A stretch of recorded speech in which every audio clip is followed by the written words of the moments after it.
இந்த நாளிலும் நம்ம கர்த்தருடைய வார்த்தைக்கு நேராக நம்ம வரும்பொழுது பாருங்கள், வெளிப்படுத்தல் 2ஆம் அதிகாரத்தை நம்ம திருப்புவோம். வெளிப்படுத்தல் 2ஆம் அதிகாரம், அதில் ஒரு சபைக்கு சொல்லும்போது அதிலிருந்து சில காரியங்களை பார்க்க போகிறோம். வெளிப்படுத்தல் இந்த 7 சபைக்கு ஆண்டவர் சொல்லுகிற காரியத்தில் இந்த 2ஆம் அதிகாரத்தில் நம்ம படிக்கும்போது சிமர்னா சபைக்கு ஆண்டவர் சில காரியத்தை சொல்லுவார். ஹல்லேலூயா.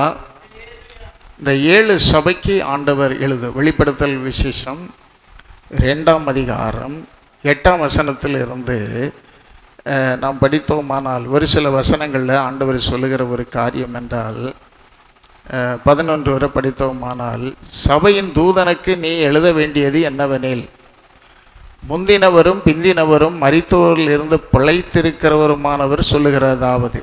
யார் சொல்லுகிறது, யாருக்கு சொல்லுகிறது, இதெல்லாம் கொஞ்சம் நிதானமாக நம்ம சிந்திக்கணும். சபையின் தூதன் அப்படின்னா ஆண்டவர் சொல்லும்போது இங்கே 1ஆம் அதிகாரம் 10 நீங்கள் படிச்சிங்கன்னா அதில் ஆண்டவர் சொல்லுகிறார் 13ஆம் வசனத்தில், 7 குத்து விளக்குகளின் மத்தியிலே நிலையங்கி தரித்து மார்பருகே பொற்கச்சை கட்டியிருந்த மனுஷகுமாரனுக்கு ஒப்பானவரையும் கண்டேன். அதுக்கு முந்தின வசனம் கடைசி சொல்லுகிறது.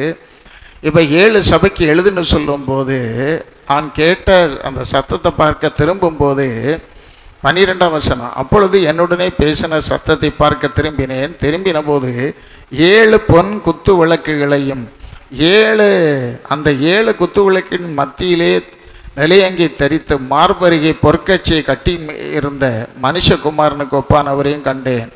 அல்லேலூயா. அவர் எப்படி இருந்தாருன்னு கீழே சில வசனங்களில் அந்த யோவான் எழுதுகிறார். ஏன்னா இது அவருக்கு நேரடியான ஒரு காட்சி.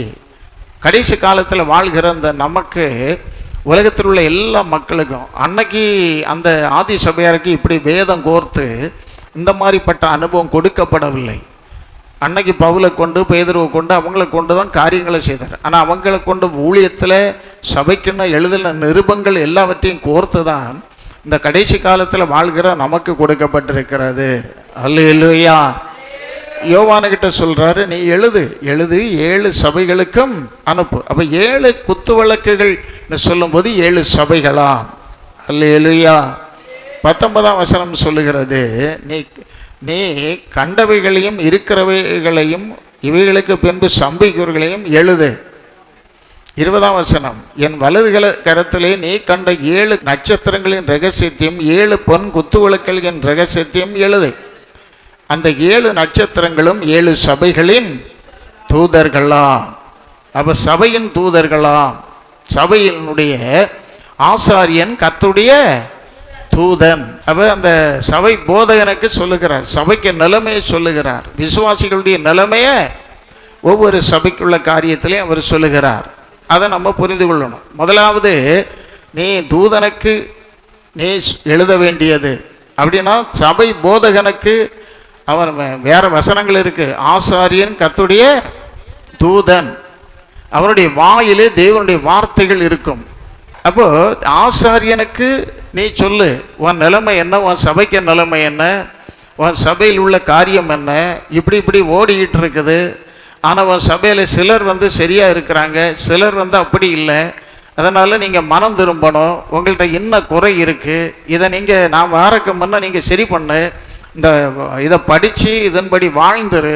அப்படி வாழ்ந்தீங்கன்னா ஜெயங்கொண்டீர்கள். ஆனால் உங்களுக்கு என்ன ஆசீர்வாதத்தை தருவேன், நீங்கள் ஜெயங்கொள்ளாமல் இருந்தால் உங்களுக்கு சம்பவிப்பது முடிவில் என்ன, எல்லாமே இங்கே எழுதப்பட்டிருக்கிறது. இதெல்லாம் எழுதி நம்ம கையில் கொடுத்துருக்குறோம். அதே சமயத்தில் அவியலுக்கு இல்லை, அவியலுக்கு போதிச்சாங்க. இன்னைக்கு வசனம் கையில் இருந்தாலும் சத்தியம் தெரியாது, ஜெபம் இல்லை. ஆண்டவரை என்னை சரியாக நடத்தும், எனக்கு ஞானம் தாரும், வேதத்தை பார்க்கக்கூடிய அந்த கண்களை தரையும், அப்படியெல்லாம் ஜெபம் பண்ணி தாவீது ஞானம் அடைந்தது போல, கற்றுக்கொண்டது போல, தேர்ச்சி அடைந்தது போல நாம் அந்த சத்தியத்தை அறிந்து விடுதலை அடைந்து நாம் மற்றவர்களுக்கு ஆசீர்வாதமாக மாறணும். நமக்கு தெரியலைன்னா மற்றவர்களை நம்ம சரியாக சொல்ல தெரியாது. அல்லேலூயா. ஆனால் விசேஷமாக ஒரு சபைக்கு அவர் சொல்லுகிறார், சிமர்னா சபைக்கின் தூதனுக்கு நீ எழுத வேண்டியது என்னவெனில், முந்தினவரும் பிந்தினவரும் மரித்தோரிலிருந்து பிழைத்தவருமானவர் சொல்லுகிறதாவது. அப்போ இயேசு கிறிஸ்துவே பேசுகிறார், யோவானுக்கு சொல்லுகிறார், நான் மரித்து பிழைத்திருக்கிறேன், நான் முந்தினவரும் பிந்தினவரும் உயிர் உள்ளவருமாய் இருக்கிறேன். அதனால் அவர் சொல்லுகிறத கேளு. 9ஆம் வசனம், உன் கிரியைகளையும் உன் உபத்திரவத்தையும் நீ ஐஸ்வர்யவானாய் இருந்தும் உனக்கு இருக்கிற தரித்திரத்தையும் தங்கள் யூதரல் என்று சொல்லியும் யூதராய் இராமல் சாத்தானுடைய கூட்டத்தாராய் இருக்கிறவர்கள் செய்யும் தூஷணத்தையும் அறிந்திருக்கிறேன். இங்க என்ன எழுதுகிறான்னா, எல்லாம் உன் கிரியைகளையும் உன் உபத்திரவம் எல்லாம் தெரியும். நீ செய்கிற நல்ல கிரிய, நீ படுகிற பாடு கஷ்டம் எல்லாமே நான் அறிந்திருக்கிறேன். ஆண்டவருக்கு தெரியும். சில சொல்லுவாங்க, நான் இந்த பாடெல்லாம் படுறேன், தேவனுக்கு கண் இருக்கா மூக்கு இருக்கா அப்படின்னு சொல்லுவாங்க. தேவனுக்கு எல்லாம் தெரியும். நீ உண்மையாக இருந்து நீதியாக இருந்து நீ தேவனை விசுவாசித்து நீ அவருக்கு பிரியமாக வாழும்போது உனக்கு வருகிற நிந்தை பாடுகள் அத்தனையும் அவருக்கு தெரியும். ஆனால் அதில் அவர் மகிமைப்படுவார், அவர் விடுதலையும் தருவார். அல்லேலூயா. இதில் முக்கியமாக என்ன சொல்ல போகிறோன்னா, யூதர் என்று சொல்லியும் யூதரல் இராமல் சாத்தானுடைய கூட்டமாக இருக்கிறவர்கள் செய்யும் தூஷணத்தையும் அறிந்திருக்கிறேன். பாருங்க, யூதர் என்று சொல்லி அவங்க யூதர் இல்லை, அவங்க சாத்தானுடைய ஆவியினால் நிரப்பப்பட்டவர்கள், அந்திகிறிஸ்துவின் ஆவியினால். அவர்கள் என்ன செய்கிறார்கள்? இன்னைக்கும் கிறிஸ்தவர்கள் என்று சொல்லியும் அவர்கள் கிறிஸ்தவர்கள் அல்ல. அல்லாத கூட்டத்தார் நிறைய இருக்காங்க. கிறிஸ்து அழைக்காத ஊழியக்காரங்க இருக்கிறாங்க. தேவனால் அபிஷேகம் பண்ணப்படாத அந்திகிறிஸ்துவின் ஆவினால் நிரப்பப்பட்டு இந்த உலகத்தில் மக்களை ஏமாற்றி வஞ்சிக்கிற கூட்டத்தார் நிறைய இருக்கிறாங்க. யூதர் என்று சொல்லி யூதர் இல்லாமல் சாத்தானுடைய கூட்டத்தார் செய்யும் தூஷணத்தையும் அறிந்திருக்கிறேன். இதெல்லாம் எனக்கு தெரியும். நீ இருக்கிற சபை உன்னை குறித்து தூஷிக்கிறது, இந்த பாருங்க, கிறிஸ்தவர்களாக இருந்தும் கிறிஸ்தவர்கள் அல்லாதவர்கள் அந்த சாத்தானுடைய கூட்டமாக இருக்கிறவர்கள் அவர்களும் தூஷணம் பண்ணி கொண்டு இருப்பதையும் எல்லாம் நான் அறிஞ்சிருக்கிறேன். எல்லாம் ஆண்டவருக்கு தெரியும். அல்லேலூயா. வெளியில் பைபிளை வச்சுக்கிட்டு வெள்ளை போட்டாலும் சரி, டை கட்டினாலும் சரி, கோட்டு போட்டாலும் சரி, எவன் சாத்தானுக்கு ஆள் யார் தேவனுடைய ஆளுன்னு தேவனுக்கு நல்ல. ஆனால் ஜனங்களுக்கு தான் அது கண்டுபிடிப்பது கஷ்டமாக இருக்கும். அல்லேலூயா. அதை கண்டுபிடிக்கணும் கட்டாயம். கண்டுபிடிச்சலைன்னா அவங்க போகிற கூட்டத்தோடு நம்மளும் போயிடுவோம் கடைசியில். அதனால் அப்படிப்பட்ட கூட்டத்தில் இருந்தாலும் நாம் போகிற கூட்டம் சரியா கண்டுபிடிக்கணும். அல்லேலூயா. நான் போகிற கூட்டத்தினால பரலோகம் போய் சேர்வேனா, நான் பரிசுத்தம் அடைகிறேனா, என் வாழ்க்கையில் மாற்றம் இருக்கிறதா, நான் பாவ மன்னிப்பை பெற்றிருக்கிறேனா, நான் பந்தியில் கலந்து கொள்ளுகிறேனா, எனக்கு நல்ல உபதேசங்கள் கிடைக்கிறதா, நான் இன்னும் வளர பெருக கூடிய அந்த அபிஷேகங்களை பெற்று முன்னேற இன்னும் தேவனோடு கிட்டி சேரக்கூடிய அந்த அனுபவங்கள் எனக்கு இருக்கிறதா, கிடைக்கிறதா, சத்தியம் கிடைக்கிறதா, இல்லை சத்தியம் இல்லாத பொய்கள் இருக்கிறதா. அல்லேலூயா. அப்போ இதெல்லாம் நான் அறிந்திருக்கிறேன். என்ன நீங்கள் பாருங்க, எபேசு சபைக்கு சொல்லும் போதும் அவர் சொல்லுகிறார் 2ஆம் வசனத்தில், எபேசு சபைக்கு 2ஆம் அதிகாரம் 2ஆம் வசனம், உன் கிரியைகளையும் உன் பிரயாசத்தையும் உன் பொறுமையும் நீ பொல்லாதவர்களை சகிக்க கூடாமல் இருக்கிறதையும் அப்போஸ்தலர் அல்லாதவர்கள் தங்களை அப்போஸ்தலர்கள் என்று சொல்லுகிறதையும் நீ சோதித்து அவர்களை பொய்யர்கள் என்று கண்டறிகிறதையும் அறிந்திருக்கிறேன். அல்லேலூயா. நான் தேவனுடைய ஊழியக்காரன், நான் தேவனுடைய அப்போஸ்தலன், தேவன் என்னோடு பேசினார், தேவன் எனக்கு என்னை கொண்டு இப்படி செய்கிறார் அப்படி செய்கிறார். இல்லை, தேவன் செய்கிறது ஒன்று உண்டு. ஆனால் பாருங்க, இங்கே சொல்லுகிறார் அப்போஸ்தலர்கள் அல்லாதவர்கள்.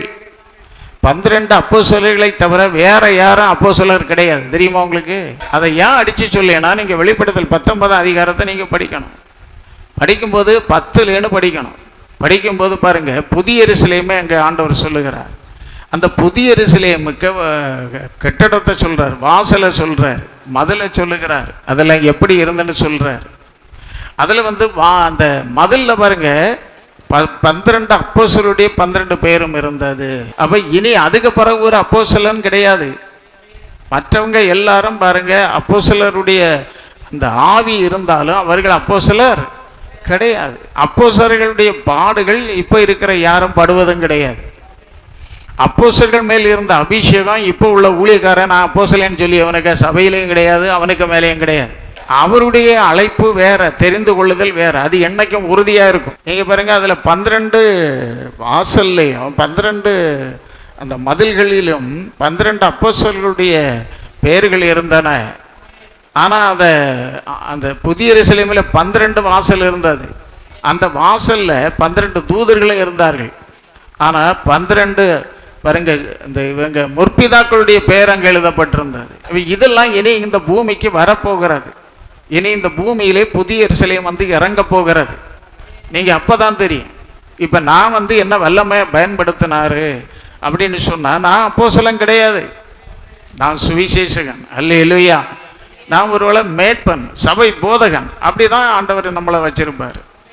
கர்த்தருக்கு ஸ்தோத்திரம். ஏன்னா அவங்க இடத்த யாரும் பிடிக்கவே முடியாது. அதை புரிந்து கொள்ளுங்க. அதுக்கு நிறைய விஷயங்கள் வேற பேசலாம், ஆனால் நான் அதுக்குள்ளே போகலை. தேவனுக்கு மகிமை உண்டாகட்டும். அப்போ எபேசு சபை, அந்த அப்போஸ்தலர்கள் பொய்யர்கள் என்பதை கண்டு கொண்டார்கள். இன்னைக்கு தேவனுடைய சரியான ஊழியர் யாரு, பொய்யர் யாருன்னு உள்ளதை கண்டுபிடிக்கணும். கள்ள தீர்க்கதரிசியா உண்மையான தீர்க்கதரிசியான்னு உள்ளதையும் கண்டுபிடிக்கணும். எல்லாமே அதான் அடிக்கடி சொல்லுவோம், வெளுத்தது பாலுன்னு நினைக்க கூடாது. ஆமையே கர்த்தருடைய பரிசுத்த நாமம் மகிமைப்படுவதாக. நீதியின் ஊழியக்காரனுடைய வேஷத்தை சாத்தானுடைய ஊழியக்காரனும் தரித்திருக்கிறானே என்று வேதம், அது ஆச்சரியம் அல்லவே? அப்படி பைபிள் சொல்லுது. 2 கொரிந்தியர் 11 இருக்கு. ஹல்லேலூயா.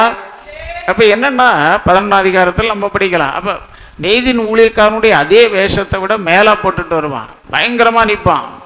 பயங்கர அற்புதங்களும் நடக்கும், சில வேளை அதிசயம் நடக்கும், அல்லது பேய் ஓடும், சுகம் கிடைக்கும், அற்புதங்கள் நடக்கும். ஆனால் ஆண்டவர் சொல்லார், வருகையில் அக்கிரமச்சைக்காரனை என்னை விட்டு அகன்று போன்னு சொல்லுவார். அப்போ இதை சபை கண்டறியணும். ரட்சிக்கப்பட்ட தேவ பிள்ளைகள் நீங்கள் பொய்யர்களை கூடயும் போகக்கூடாது, அநீதிகாரிகளை கூடயும் நீங்கள் எசஞ்சா அவங்களுக்கு வருகிற தண்டனை உங்களுக்கு வந்துடக்கூடாது. அல்லேலூயா.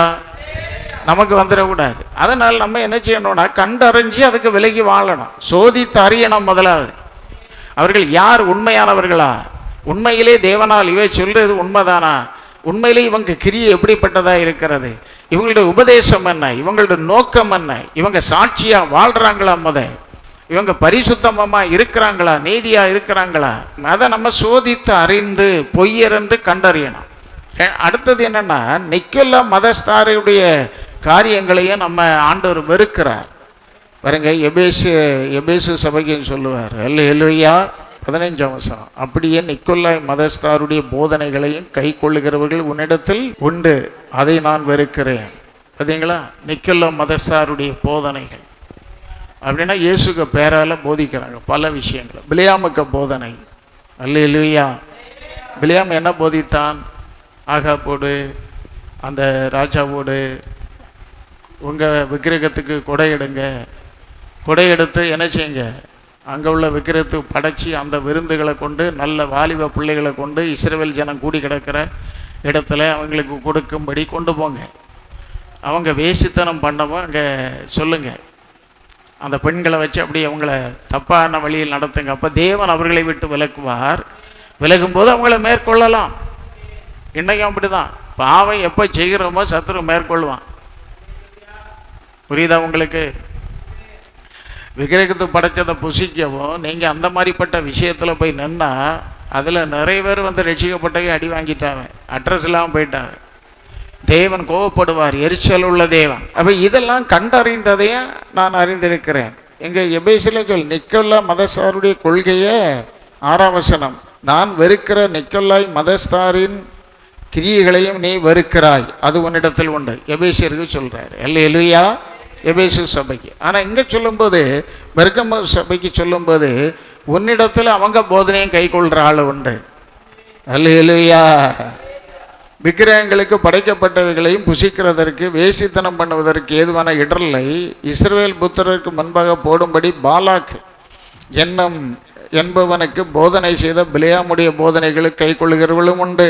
இப்படிப்பட்ட காரியங்களை கை கொள்ளுகிற மக்கள் இன்னைக்கும் சில சபைகள் இருக்கிறது, கை கொள்ளுகிற. அப்போ இந்த மாதிரி கிரிகளை செய்கிறவங்க மனம் திரும்பணும். அதுதான் 16ஆம் வசனத்தில், நீ மனம் திரும்பு, இல்லாவிட்டால் நான் சீக்கிரமாய் உண்டத்தில் வந்து என் வாயின் பட்டயத்தால் அவர்களுடைய யுத்தம் பண்ணுவேன். சரி, இங்கே வருவோம், இந்த சிமர்னா சபைக்கு வருவோம். 8ஆம் வசனத்தை படித்தோம். 9ஆம் வசனத்தில் சொல்லியார், யூதர் என்று சொல்லியும் யூதர் அல்லாமல் சாத்தானுடைய கூட்டமாக இருக்கிறவர்கள் செய்யும் தூஷணத்தை அறிந்திருக்கிறேன். இந்த சபைக்கு விரோதமாக இப்படிப்பட்ட சாத்தானுடைய கூட்டத்தார் தூஷிச்சுக்கிட்டே இருப்பாங்க பாருங்க. தூஷணம், பரலோகத்தை தூஷிப்பது சாத்தான். அது வெளிப்படுத்தலில் இருக்கு. அவனுக்கு கொடுக்கப்பட்ட காலத்தில் தேவனையும் பரலோகத்தையும் அங்கே இருக்கிற எல்லாத்தையும் தூஷிப்பான். ஆனால் இங்கே இப்போ என்னென்னா, தேவனுக்கு பிரியமாக வாழுகிற சபை மக்களை தூஷிப்பாங்க. நீதி நேர்மையாக வாழுகிறவங்களுக்கு இல்லாத கதையை கட்டி விடுவாங்க. ஆனால் ஆண்டவர் சொல்லுகிறாரு 10ஆம் வசனத்தில், நீ படப்போகிற பாடுகளை குறித்து எவ்வளவு வேணும் பயப்படாதே. இதோ நீங்கள் சோதிக்கப்படும் பொருட்டாக பிசாசானவன் உங்களில் சிலரை காவலில் போடுவான். சோதிக்கப்படும் பொருட்டாக பிசாசானவன் நினைச்சுவான். எதுக்கு சோதிக்க? இப்போ யோபுவை சோதிக்க அவன் ஆண்டவர்கிட்ட கேட்டு வந்து சோதித்தான். எதுக்கு? ஆண்டவரை தூஷிப்பானோ இல்லையோ என்று பார்க்க. அல்லேலூயா. ஆனால் அதில் அவர் ஜெயிச்சார். அவர் சொன்னார், என் மீட்பர் உயிரோடு இருக்கிறார், கடைசி நாளில் அவரை நான் காண்பேன். அந்நிய கண்ணால் அல்ல, என் சொந்த கண்ணால் நான் காண்பேன்னு சொன்னார். அப்போ அவர் அதில் ஜெயிச்சார். இப்போ நம்முடைய வாழ்க்கையிலும் பல சோதனை வரும். எதுக்கு தெரியுமா? ஆண்டவரிடத்தில் அன்பு கூறுகிறோமா, உத்துவமாக பின்பற்றுகிறோமா, இல்லை ஒரு சோதனை வரும்போது வாடி போகிறோமா, தொட்டாடு வாடி செடியை போல, இல்லைன்னா மொறுத்து பின்மாறி போகிறோமா, தேவனை விசுவாசிக்காமல் இருக்க விசுவாசத்தை இழக்கிறோமா, இதெல்லாம் சோதித்து அறிவதற்கு தான் சாத்தானால் சில பாடுகள் வரும். அல்லேலூயா. அப்போ அதுவும் தேவனால் அனுமதிக்கப்பட்டவைகள். என விசுவாசமானது சோதிக்கப்படும். 1 பேதுரு 1:7 தானா? 1 பேதுரு 1:7. அழிந்து போகிற பொன் அக்னியினாலே சோதிக்கப்படும். அதை பார்க்கிலும் அதிக விலையேற பெற்றதா இருக்கிற உங்கள் விசுவாசம் சோதிக்கப்பட்டு இயேசு கிறிஸ்து வெளிப்படும் போது உங்களுக்கு புகழ்ச்சியும் கனமும் மகிமையும் உண்டாக காணப்படும். பார்த்தீங்களா? அப்ப எதுக்கு சோதனை? அதுல உண்மையா இருந்துட்டோம்னா புகழ்ச்சி, கனம், மகிமை முடிவில். அல்லேலூயா. அப்ப எங்க சொல்றாரு ஆண்டவர்? அந்த அதுதான் சொல்றாரு இல்லையா, சோதனையை சகிக்கிற மனுஷன் பாக்கியவான், அவன் உத்தமன் என்று விளங்கின பின்பு கர்த்தரிடத்தில் அன்பு கூறுவர்களுக்கு வாக்குத்தத்தம் பண்ணப்பட்ட ஜீவகிடத்தை கொடுப்பார். இங்கே ஆண்டவர் சொல்றாரு, நீ படப்போகிற பாடுகளை குறித்து எவ்வளவு வேணும் பயப்படாதே. இதோ நீங்கள் சோதிக்கப்படும் பொருட்டாக பிசாசானவன் உங்களில் சிலரை காவலில் போடுவான். 10 நாள் உபத்திரவப்படுவீர்கள், ஆகிலும் மரண பரியந்த உண்மையாயிரு. அல்லேலூயா. இப்ப வெளிப்படுத்தல் 12:7 நீங்க படிச்சா, வானத்தில் யுத்தம் உண்டாயிற்று, அங்க தூதர்களும் மிகாவேல் தூதனை சேர்ந்த யுத்தம். அதில் அவன் கீழே தள்ளப்படுகிறான் சாத்தான். அப்போ அதுக்கப்புறம் கீழே படிச்சு வரும்போது சொல்லப்படுகிற, மரணம் நேரிடுகிறதா இருந்தாலும் அதற்கு தப்பும்படி, மரணம் அதுக்கு தப்பும்படி பைபிள் என்ன சொல்லுது? கர்த்தருக்கு ஸ்தோத்திரம். மரணம் நேரிடுகிறதா இருந்தாலும் அதற்கு தப்பும்படி தங்கள் ஜீவனையும் பாராமல் ஆட்டுக்குட்டியின் இரத்தத்தினாலும் தங்கள் சாட்சியின் வசனத்தினாலும் அவனை ஜெயித்தார்கள். வரலையா சொல்லுவோமா? அதான் சொல்லாரு, இங்கே மரண பரியந்தம் உண்மையாயிரு. கர்த்தருக்கு ஸ்தோத்திரம். வெளிவெளி 12:11 நம்ம படித்தோம். அப்போ வசனம் நல்லது. அதுதான் நான் நேரமாக சொன்னேன் இல்லையா, வசனத்தை சொல்லி சொல்லி துதிக்கணும். செய்த நன்மை வல்லமையை சொல்லி துதிக்கணும். ஆண்டவருடைய அன்பை சொல்லி துதிக்கணும். பாடு, அவர் நமக்கு செய்த தியாகம், அன்பு, அவருடைய படைப்பு, அவருடைய மகிமை, அந்தஸ்து, அறிவு எவ்வளோ பயங்கரமானது. அவரை வல்லமை உள்ளவர், அக்னிமயமானவர், அதை சொல்லி துதிக்கணும். இப்போ வசனத்தினாலே பாருங்க, வேதம் சொல்லுகிறது, சாட்சியின் வசனத்தினாலும் அவனை ஜெயித்தார்கள். அப்போ மரணம் உள்ள நிலைமையோட வந்தாலும் உண்மையா இருக்கணும், சாட்சியின் வசனத்தை உச்சரிக்கணும். அல்லேலூயா. இயேசு மரித்து உயிரோடு எழுந்தார், எனக்காக மரணத்தை ஜெயித்தார். அல்லேலூயா. அப்ப எனக்காக அப்படி அந்த சொல்ல தொடங்கணும். அப்படிப்பட்ட சோதனைகளும் தேவனை, இயேசு எனக்காக மரித்து உயிரோடு எழுந்திருக்கிறார். அல்லேலூயா. மரணத்தை ஜெயித்தவர், மரணத்தின் திறவுகோல் உடையவர், பாதாளத்தின் திறவுகோல் உடையவர். அதனால இந்த மரண வல்லமை நான் என்ன ஒன்றும் செய்யவே. தாவீது சொல்லும்போது, நான் மரண இருள தான் வாழ்றேன், இந்த உலகம் அப்படிதான். அல்லேலூயா. ஆனாலும் பொல்லாப்புக்கு மரணத்தை கொண்டு பயப்பட மாட்டேன். மனுஷனுடைய கடைசி சத்துரு மரணம்தான். ஆனால் இயேசு மரணத்தை ஜெயித்தார். பரிசுத்த ஆவியானவர் உங்களுக்குள்ளே இருந்தால் மரண பயம் வராது. தேவ அன்பு இருந்தால் வராது. தேவனுடைய சத்தியத்தில் நீதியில் நடந்தால் வராது. அதனால இங்க மரண பரியந்தம் உண்மையாயிரு. அதுதான் சொல்றார், அப்பொழுது ஜீவகிடத்தை உனக்கு தருவேன். அல்லேலூயா. பாத்தீங்களா, மரண பரியந்தம் விசுவாசிக்கணும். மரண பரியந்தம் உத்தவமா இருக்கணும். பணம் கிடைச்சதோ கிடைக்கலையோ, வாழ்ந்தோமோ தாழ்ந்தோமோ, நம்மளை சிலர் ஏமாற்றினாங்களோ, எது வந்தாலும் சரி, ஒருவேளை பலவீனம் வரலாம், மரணத்துக்கு ஏதுவான நோய்கள் வரலாம்.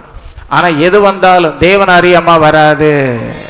பாடுவோமா? என் தேவனை அறியாமல் எனக்கு ஒன்றும் நடக்காது. என் தேவனை அறியாமல் ஒரு ரோமம் கீழே வீழாது. என் தேவனை அறியாமல்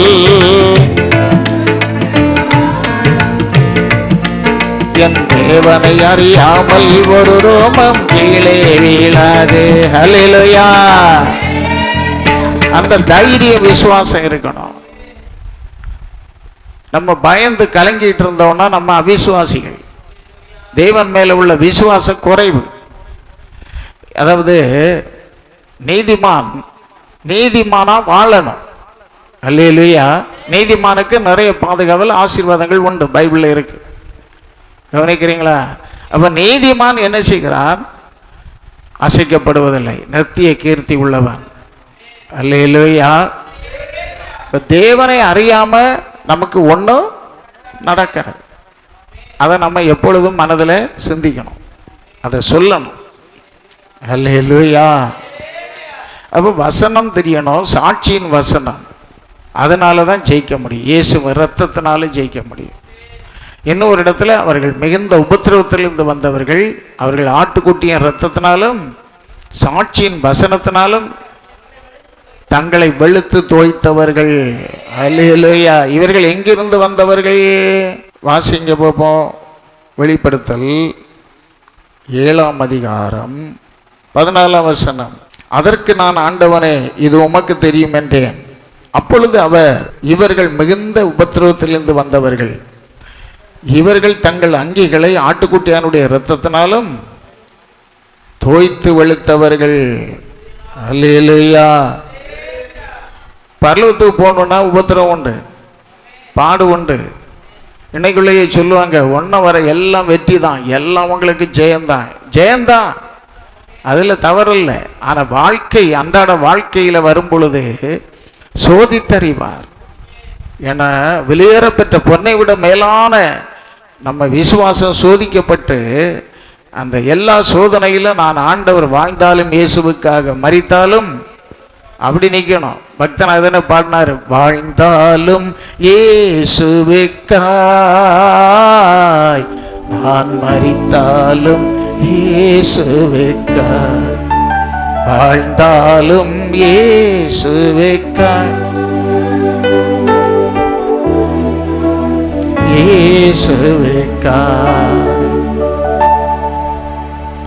அப்போ நம்ம எப்போ ஆண்டவருக்குள்ள வந்துட்டோமோ, நாம் புசிப்பது, நாம் படுப்பது, வேலை செய்வது, எழுவது எல்லாமே தேவனுக்காக.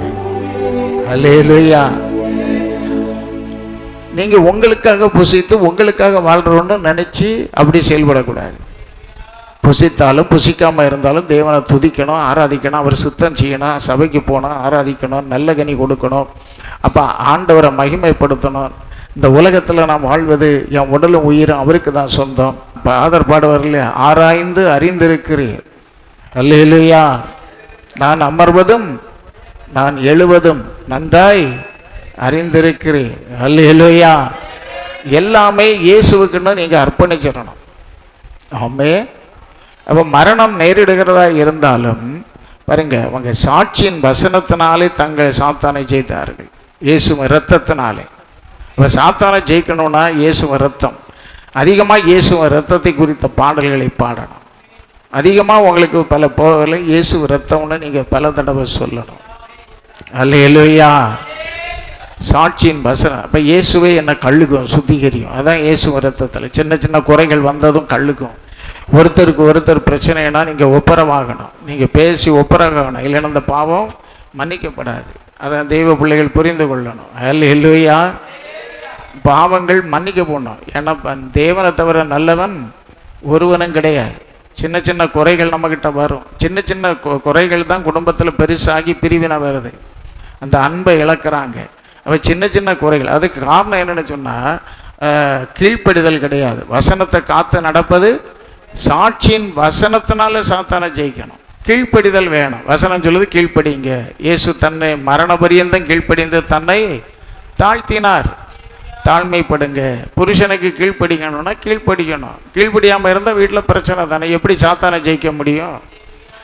தேவனுக்கு கீழ்ப்படிங்கள், சாத்தான் உங்களை விட்டு ஓடி போன பைபிள் சொல்லுது. அப்போ தேவனுடைய வார்த்தைக்கு கீழ்ப்படியணும். இந்த சாட்சியின் வசனம் சொல்லலாமே, தேவனை நான் இப்படி கீழ்ப்படிந்து இந்த மாதிரி நடந்து கொண்டு இருக்கிறேன், என்ன விடுவின்னு கேட்கும்போது அப்போ ஆண்டவர் விடுவிக்க வல்லவராக இருக்கிறார்.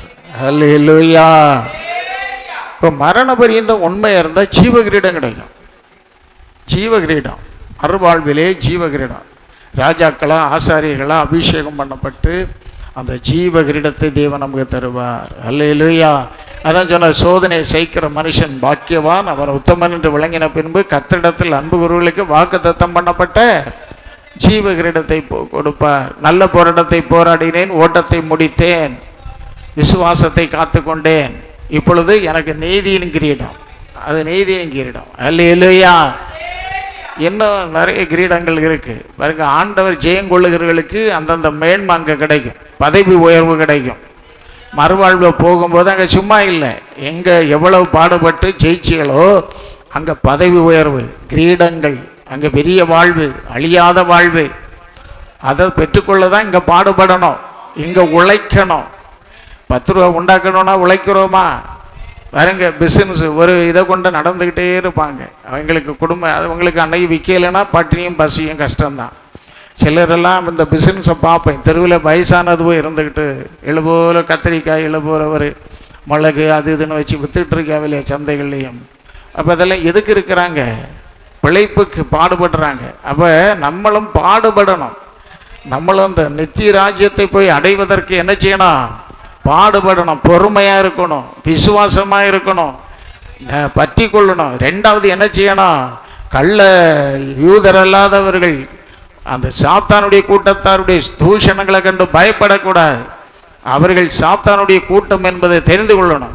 கிறிஸ்தவர்கள்னு அதான் சொல்லிக்கிட்டு பைபிளை தூக்கிட்டு நடக்க எல்லாரும் கிறிஸ்தவர்கள் அல்ல.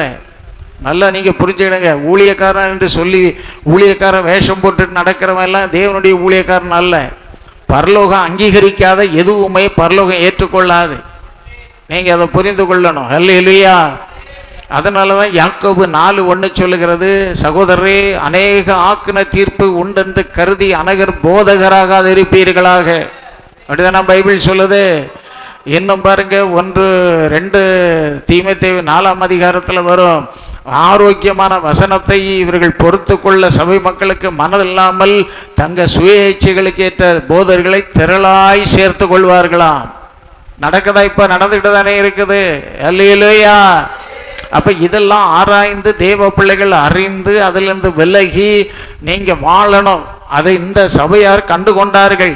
அல்லேலூயா. அவர்கள் ஆவிக்குரிய விஷயத்தை தூஷிப்பார்கள். அவர்கள் இப்படிப்பட்ட ஊழியங்களை எல்லாம் அற்பமா எண்ணுவாங்க.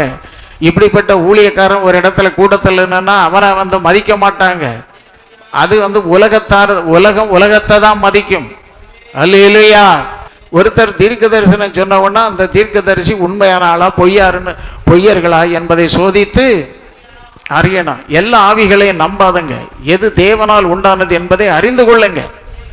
உலகத்தில் அநேக ஆவிகள் இருக்கிறது. அல்லேலூயா.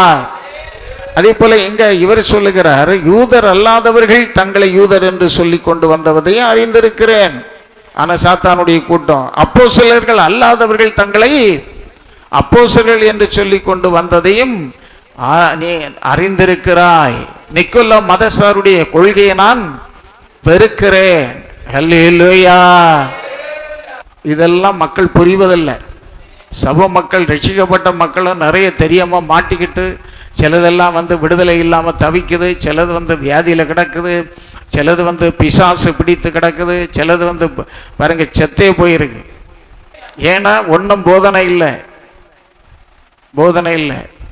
அப்ப இங்க என்ன சொல்றாரு? மரண பரியந்தம் உண்மையாரு, அப்பொழுது உனக்கு அடுத்த ஆசீர்வாதத்தை சொல்றார். 11ஆம் வசனம், ஆவியானவர் சபைகளுக்கு சொல்லுகிறதை காதுள்ளவன் கேட்க கடவன், ஜெயங்கொள்ளுகிறவன் 2ஆம் மரணத்தினால் சேதப்படுவதில்லை என்று எழுது. பார்த்தீங்களா? ஆவியானவர் சபைக்கு உனக்கு மரணம் வந்துடலாம், ஒருவேளை நீ உண்மையாரு, உனக்கு 2வது மரணம் கிடையாது. அப்படின்னா இயேசு கிறிஸ்து பாருங்க, வெளிப்படுத்தல் 20:6 படிச்சு பாருங்க. முதலாம் உயிர்த்தெழுதலுக்கு பங்குள்ளவன் பாக்கியவானும் பரிசுத்தவானுமாய் இருக்கிறான். இவர்கள் மேல் 2ஆம் மரணத்துக்கு அதிகாரம் இல்லை. 2 தடவை பிறந்தவனுக்கு பிறந்து தேவனுக்கு பிரியமா வாழ்ந்து இங்க பிரசங்கிக்கப்பட்டபடி வாழ்ந்து நீங்க இருந்தால், மரணம் வந்தால் முதலாம் உயிர்த்தெழுதல வருவீங்க. இந்த 1000 வருஷ அரசாட்சி இந்த பூமியில செய்ய வருவீங்க. ஒரு அல்லேலூயா சொல்லுவோமா? முதல் வருகையில் எடுத்துக்கொள்ளப்படுவார்கள், கல்லறை வடித்து எழும்புவார்கள், மறுரூபமாவார்கள், முந்தின பரிசுத்தவான்கள். 2வது உயிரோடு இருக்கு நாமும் எடுத்துக்கொள்ளப்பட்டு நாம் தேவனோடு இருப்போம். அல்லேலூயா! இதுதான் கிறிஸ்தவனின் நம்பிக்கை. அப்ப இதை அடையணும்னா நீ அடையக்கூடாதுன்னு பிசாசு பல இந்த உலகத்தார் சொந்தங்கள் பல அவிய கோட்பாடுகளை சொல்லி ஓ மேல திணிக்க இடம் கொடுக்காத. ஏன்னா அவங்களுக்கு தெரியாது, ஆனா நீ தெரிந்திருக்கணும். அல்லேலூயா! அவ தெரியாதவங்க தெரிஞ்சுக்கணும். கர்த்தருடைய நாமம். உன் வீட்டுக்குள்ளேயே நீ அதையும் இதையும் பண்ணாத, சாத்தானுக்கு இடம் கொடுக்காத. தேவன் உன் வீட்டில் இருக்கணும், தெய்வ பிரசன்னம் உன் வீட்டில் இருக்கணும். பாடு கஷ்டம் இல்லைன்னு இல்லை. உன்னை தூஷிப்பார்கள். நிக்கோல மதசாருடைய கொள்கை உண்டு, பிலியாமுடைய போதனை உண்டு. அல்லேலூயா! கள்ள அப்போஸ்தலர்கள் உண்டு, கள்ள யூதர்கள் உண்டு. என்ன நீங்க படிச்சு பார்த்த பாருங்க. வியாபாரிட்ட போங்க, பவுலின் கையினாலே பலத்த அற்புதம். அப்போஸ்தலர் 19:11-16 வரை குறிப்பிடுத்திடுங்க. அங்கே பாருங்க, பவுலின் கையினாலே தேவன் பலத்த அற்புதம் செய்தார். அவனுடைய உருமால் அதை கொண்டு போட்டதும் பியாவோடிகிற நோய் சுகமடை. இதை தேசாந்திரிகளாய் தெரிகிற யூதருடைய பிள்ளைகள் யாரு அங்க இருக்கு? யூதனுடைய பிள்ளைகள் 7 பேர். அவன் மந்திரவாதி. வெளியில யூதையும் உள்ள மந்திரவாதி. வெளியில கிறிஸ்தவன், அவன் மந்திரவாதியா இருப்பான், பைபிளம் தூக்கிட்டு நடப்பான். இங்க நடக்கு, எனக்கு தெரியும். சிலரை என் அனுபவத்தில் நான் பார்த்துருக்கிறேன், மந்திரவாதியா இருப்பாங்க. அதுபோல இந்த இவரை கொண்டு இந்த அற்புதம் நடக்குதுன்னு அங்க ஒரு பேய் பிடிச்சவன் இருந்தான். அப்ப இவங்களும் போய் என்னச்சுதாங்க, பவுல் சொல்லுகிற இயேசுவின் நாமத்தினாலே இவனை விட்டு போன்னு சொன்னாங்க. உடனே அந்த பிசாசு என்ன சொல்லித்து? பொல்லாத ஆவி அவர்களை நோக்கி, இயேசுவையும் அறிவேன், பவுலையும் அறிவேன். நீங்க யாரப்பா? பார்த்தீங்களா? நீ யாரடா? நீ இயேசுவை எனக்கு தெரியும், பவுலும் தெரியும்.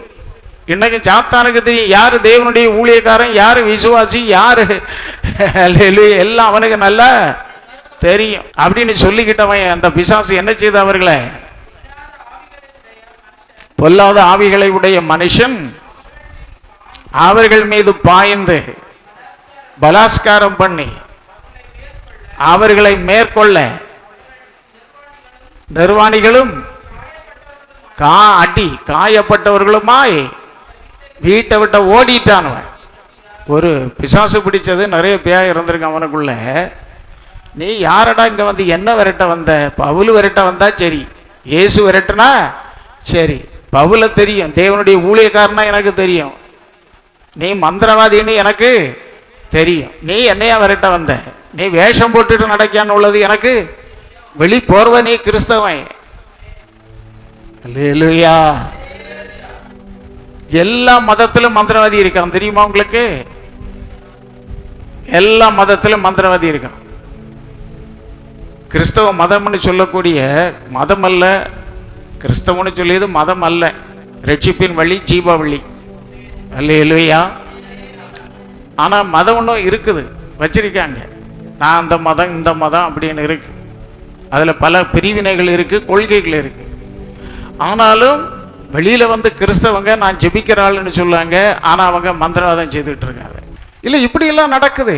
பணம் சம்பாதிக்க பல பல காரியங்களை எல்லாம் மந்திரவாதிகள் உண்டு. எல்லாத்துலேயும் மந்திரம். ஊழியக்காரன் எனக்கு வாயை கட்டணும்னு மந்திரவாதம். இல்லையா, அவன் பிரசங்கம் பண்ணக்கூடாது மந்திரவாதம். இப்படியெல்லாம் நிறைய நடந்திருக்கு. பல பல ஊழியர்களுக்கு நடந்திருக்கு. இல்லையா, எனக்கா நடந்திருக்கு. இல்லையா, எது நடந்தாலும் என் தேவனை அறியாமல் எனக்கு ஒன்றும் நடக்காது. என் தேவனை அறியாமல் ஒரு ரோமம் கீழே வீழாது. தீமைக்கு விலக்கி காப்பார், தீய சக்திகளை முறியடிப்பார். தேவன் செய்ய நினைத்தது ஒரு நாளும் தடைப்படாது. அல்லேலூயா. உலகத்தில் இருப்பவனிலும் பெரியவன். இஸ்ரவேலுக்கு விரோதமான மந்திரம் இல்லை, யாக்கோபுக்கு விரோதமான வாய்க்காது. அல்லேலூயா. அப்ப என்ன செய்யணும்? நம்ம விசுவாசத்துல உறுதியா இருக்கணும். அதனால் அன்பான தெய்வ பிள்ளைகளே, வேதம் சொல்லு மரண பரியந்த உண்மையா இருங்க. பாடு கஷ்டம் வந்துட்டு ரெண்டு மரணம். ரெண்டாம் மரணம் சேதம் வராமல் இருக்கணும். அப்படின்னா மனவாட்டி எடுத்துக்கொள்ளப்பட்டு பாருங்க, இயேசு கிறிஸ்து வரும்போது கூட அந்த அந்தி கிறிஸ்து ஆட்சியில் இரத்த சாட்சியை மறித்தவங்களும் அங்கே எழும்பி ஆளுகைக்கு வருவாங்க. அவங்க எல்லாம் பரிசுத்தமாய் இருந்தவர்கள். அவர்களுக்கும் ரெண்டாவது மரணம் கிடையாது. ஒரு லெலிய சொல்லுவோமா? அப்போ நம்ம மறுபடி பிறக்கணும். முதல் பிறந்தவனுக்கு 2 மரணம், 2 தடவை பிறந்தவனுக்கு ஒரே மரணம். அல்லேலூயா. அது இயேசு வரும்பொழுது வருவதற்கு தாமதம்னா இப்போ நானும் கூட மரித்து போகலாம். எனக்குன்னு உள்ள காலத்தில் மரித்து ஆண்டவர்கிட்ட போயிடலாம் சரீர பிரகாரம். ஆனால் அதே சமயத்தில் ஆண்டவர் இப்போ வந்துட்டார் என் காலத்தில்னு சொன்னால் பாருங்க, இதுக்கு முன்ன மரித்த பரிசுத்தவான்கள் முதலாவது எழுந்துப்பார்கள், மறுபாடைவார்கள், தேவசாயலா மாறுவார்கள். 2வது உயிரோடு இருக்கிற நாம என்ன செய்வோம்? இயேசுக்கு எதிர்கொண்டு போக மர்மமாகி மேலே போயிடுவோம். கரங்களை தட்டி ஆண்டவரை மகிமைப்படுத்துங்க. அல்லேலூயா. இதை புரிந்து கொள்ளுங்க. பாடு வருது, கஷ்டம் வருதுன்னு ஓடாத. நீ எங்க ஓடி எந்த தீர்க்கதரிசிகிட்ட போனாலும் எத்தனை பேர்கிட்ட போனாலும் நீ விழுந்து போகாத, நீ வஞ்சிக்கப்பட்டு போகாத. பொறுமையா தேவனோடு இருந்து ஜெபம் பண்ணு. உனக்கு வருகிற சோதனையை நீ மேற்கொள்ளு. அல்லேலூயா. உன் விசுவாசத்தை காத்துக்கொள். பவுல் சொன்னார் இல்லையா, என்ன போராட்டம் அவருக்கு போராட்டத்தை எல்லாம் படிச்சு தெரிஞ்சிருக்கா? நல்ல போராட்டத்தை போராடினேன், ஓட்டத்தை முடித்தேன், விசுவாசத்தை காத்துக்கொண்டேன். இப்போ எனக்கு என்ன கிரீடம்? நீதியின் கிரீடம் வைக்கப்பட்டிருக்கிறது. அல்லேலூயா. எனக்கு மாத்திரமல்ல, இந்த மாதிரி ஜெயிக்கிற எல்லாருக்கும் நீதியின் கிரீடம் தேவன் வைத்திருக்கிறார். ஹலோ, இந்த கிரீடம் வேணுமா? இந்த பரலோகம் வேணுமா? இப்போ இங்கே உள்ள பாடு, இங்கே ஏன் மரணத்தை கண்டும் பயப்படுற? அதை கண்டு இதை கண்டு ஏன் பயப்படுற? அல்லேலூயா. சரி, எப்படியோ ஆண்டவர் நம்மோடு பேசி இருக்கிறார். அதனால் அன்பான தெய்வ பிள்ளைகளே, உனக்கு பாடப்போகிற பாடுகளை குறித்து எவ்வளவும் பயப்படாது. இதோ நீங்கள் சோதிக்கப்படும் பொருட்டாக பிசாசானவன் உங்களில் சிலரை காவலில் போடுவான். 10 நாள் உபத்திரவப்படுவீர்கள். சப்போஸ் அதுக்கு மேலே மரணம் வந்தாலும் நீ உண்மையாயிரு. அல்லேலூயா. ஜீவகிரீடத்தை உனக்கு தருவேன். சும்மா ஆண்டவருக்காக நிற்பதனால ஒரு குறையும் வராது. அல்லேலூயா. எல்லாத்துக்கும் பலன் நிறைவாய் ஒரு நாள் வரும். தேவன் கட்டாயம் நமக்கு தருவார். இந்த வார்த்தையின்படி தேவன் ஆசீர்வதிப்பாராக. ஜெபம் பண்ணுவோம். அல்லேலூயா, அல்லேலூயா, அல்லேலூயா. பரலோக தேவனே, பரிசுத்தமுள்ள பிதாவே, ஸ்தோத்திரப்பா. இந்த வசனத்தின்படி ஆண்டவரே, உமக்காக நிற்கக்கூடிய பலனையும் கிருபையும் இந்த வசனம் கேட்குற ஒவ்வொரு மக்களுக்கும் தருவீராக. ஆண்டவரை, நிற்குள்ள மதஸ்தாருடைய கொள்கையை பின்பற்றாமல் தேவனே, கள்ள ஊழியர்கள், கள்ள அப்போஸ்தலர்கள், கள்ள யூதர்கள், ஆண்டவரை கள்ள கிறிஸ்தவர்கள்னாலே வருகிற தூஷணங்கள், பல காரியங்கள், கள்ள ஆண்டவரே விசுவாசிகள்னால வருகிற தூஷணங்கள் எல்லாவற்றுக்கும் கர்த்தர் விலக்குவீராக.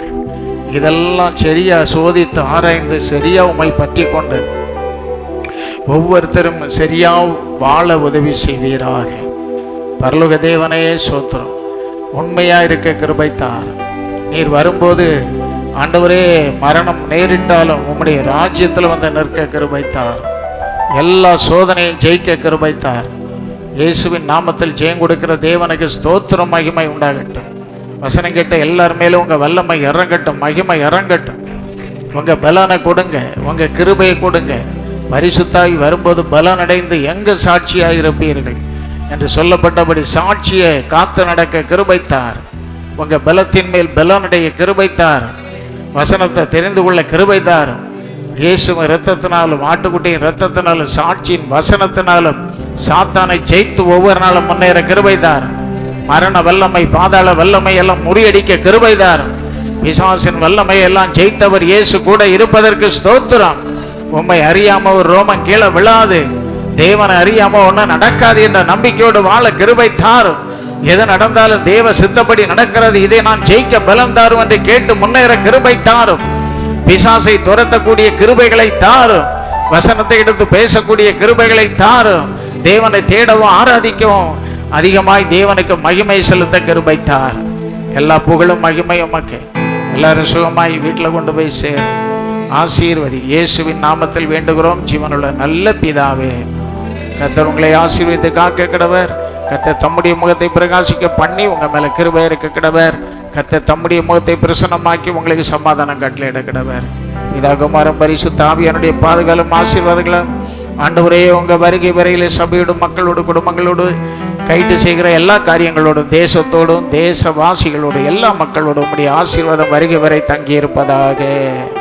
என் ஆத்துமாவே கர்த்தரை ஸ்தோத்திரி. முழு உலகமே அவருடைய பரிசுத்த நாமத்தை ஸ்தோத்திரி. என் ஆத்துமாவே அவர் செய்த செயல்பாடுகளை மறவாது. ஆமென். அல்லேலூயா, அல்லேலூயா, அல்லேலூயா. ஜெயங்கொடுக்கும் தேவனுக்கு கோடி கோடி ஸ்தோத்திரம்.